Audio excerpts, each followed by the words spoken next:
Oh, hold on, do it again. Little Prince. Once, when I was 6 years old, I saw a magnificent picture in a book called True Stories from Nature about the primeval forest. It was a picture of a boa constrictor in the act of swallowing an animal. Boa constrictors swallow their prey whole without chewing it. After that, they are not able to move, and they sleep through the 6 months that they need for digestion. The boy pondered deeply, then, over the adventures of the jungle, and after some work with a colored pencil, succeeded in making his first drawing. My drawing number 1 looked something like this.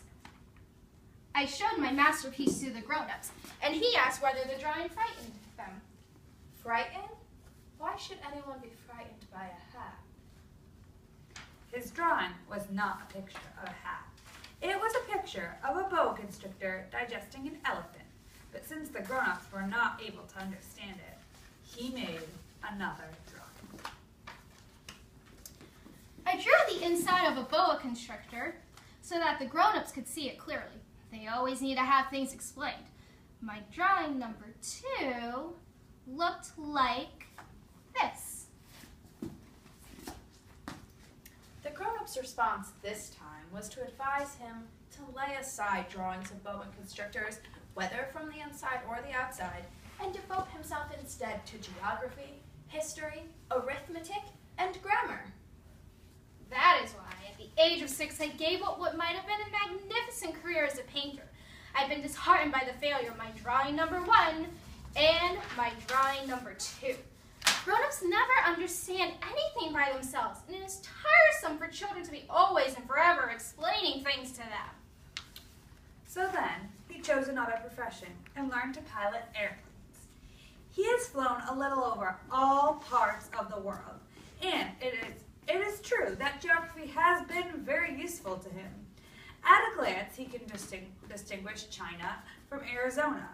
If one gets lost in the night, such knowledge is valuable. In the course of this life, I had a great many encounters with a great many people who have been concerned with matters of consequence.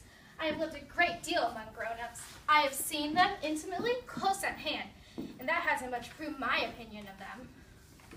Whenever he met one of them who seemed to be at all clear-sighted, he tried the experiment of showing them his drawing number 1, which he has always kept.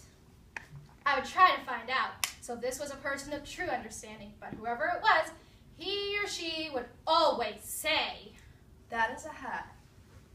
then I would never talk to that person about boa constrictors or primeval forests or stars. I'd bring myself down to his level. I would talk to him about bridge and golf and politics and neckties, and the grown-up would be greatly pleased to have met such a sensible man.